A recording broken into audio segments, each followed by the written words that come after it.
Bonjour à tous, ici Savage Beast pour une chronique orientée sur aguerrissement et réaction.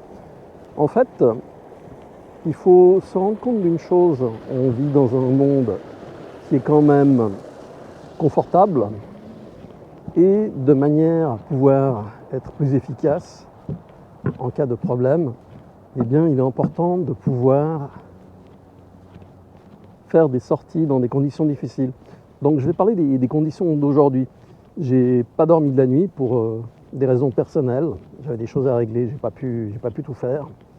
Et puis donc on a une température de -7, il souffle. Comme vous pouvez voir, c'est gris au possible. On a eu de la neige tout à l'heure quand je suis sorti. Mais ce qui est intéressant, c'est que lorsque vous êtes dans des situations un petit peu compliquées, je voulais faire la vidéo, j'ai pris la GoPro et puis je suis parti marcher donc comme d'habitude pour arriver à l'endroit où je fais les vidéos normalement et je me suis rendu compte que j'avais oublié le support. Résultat, j'ai dû revenir en arrière, reprendre, je repars et j'avais oublié le câble pour le micro. En fait, lorsqu'on fait ces tests, on se rend compte qu'il y a la fatigue, qu'il peut y avoir du stress, qu'il peut y avoir les deux éléments, qu'il peut y avoir des facteurs externes. Et on se retrouve donc dans des situations auxquelles on n'avait pas pensé et qui vont nous faire devoir agir à nouveau et recommencer à zéro. Lorsque vous sortez, qu'il fait -7, vous pouvez vous habiller en conséquence. Pour ma part, comme je suis venu fin septembre à Genève, j'ai les habits de septembre. Donc qui sont des habits de fin d'été, éventuellement début d'automne. Mais je fais avec. Donc on fait les 3 couches, voire 4. Dans mon cas, c'est 3 couches parce que j'aime bien le froid. Et puis, donc, comme vous le savez, j'ai vécu en ex-URSS. Et là-bas, on avait durant des périodes du -32, -35. Donc c'est quelque chose d'habituel. L'important, pour pouvoir se renforcer, c'est d'accepter la situation. C'est-à-dire que là, vous faites un test, on est d'accord, mais ce test va vous former, va vous permettre de trouver des failles. En effet, lorsque vous sortez par vent, par froid, il y a de la neige, ça neigeait tout à l'heure, maintenant c'est plus le cas, mais ce sont des conditions adverses. C'est des choses qui sont, entre guillemets, déplaisantes, sauf si on accepte.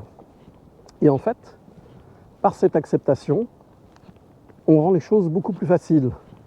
Là, ok, il fait froid, ça ne me pose pas de problème, c'est quelque chose que j'avais tenu compte, auquel je m'attendais. Et puis, j'ai pris ce qu'il fallait. J'ai quand même 2-3 choses à Genève qui me permettent de m'habiller un peu plus chaudement, même si la majorité des vêtements externes sont des vêtements d'été. Alors vous confrontez, oui, mais dans des conditions que vous maîtrisez plus ou moins. Parce que de toute façon, il y a des problèmes qui vont sortir, il va y avoir des oublis, il va y avoir des imprévus. Et ça, vous allez apprendre, grâce à cette situation, que vous n'êtes pas parfait, que vous êtes perfectible. Ça va vous permettre de corriger tous vos plans d'action. Je m'explique.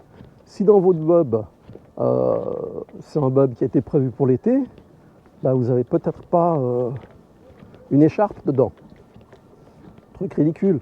Mais vous devez partir rapidement, vous prenez votre bob pensant que vous avez l'écharpe et vous ne l'avez pas. Bon, c'est quelque chose que vous pouvez corriger, c'est pas lourd une écharpe. À Genève et les pompiers ou la police, on les entend. Donc comme vous le voyez, c'est quasiment désert. À part moi, il n'y a pas grand monde. Quelque part, ça me plaît, parce que comme ça, je ne suis pas embêté avec les gens qui viennent faire les idiots devant la caméra. Un seul, moi en l'occurrence, c'est suffisant. Mais vous avez le loisir de vous améliorer. C'est facile, ça coûte pas cher. Il suffit juste d'attendre le bon moment, le temps le plus pourri.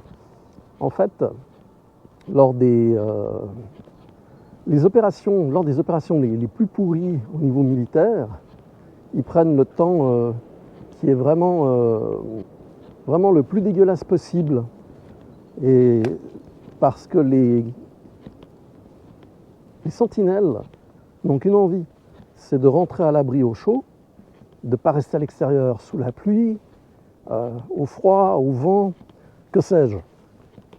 Donc ce type d'opérations sont des opérations qui réussissent quasiment toujours, parce que l'être humain va toujours fuir la difficulté. C'est naturel, hein, on n'aime pas ça.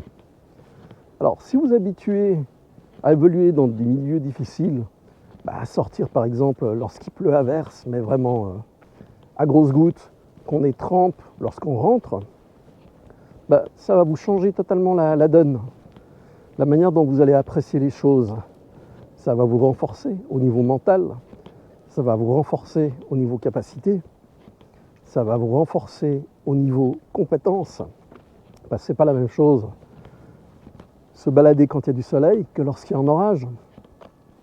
Ça secoue les orages. Il y a des éclairs, il peut y avoir de la grêle. On a vu en Espagne, lors de la dernière grêle qu'il y a eu du côté de Gérone, il y a quand même eu un mort. Il y a eu des blessés, et je ne parle même pas des dégâts. Alors l'exercice que je vous propose, c'est lors du prochain mauvais temps, c'est que vous sortiez, vous vous adaptiez et que vous regardiez comment vous vous comportez, ce que ça vous amène, quelles sont les failles que vous détectez et comment vous allez les corriger.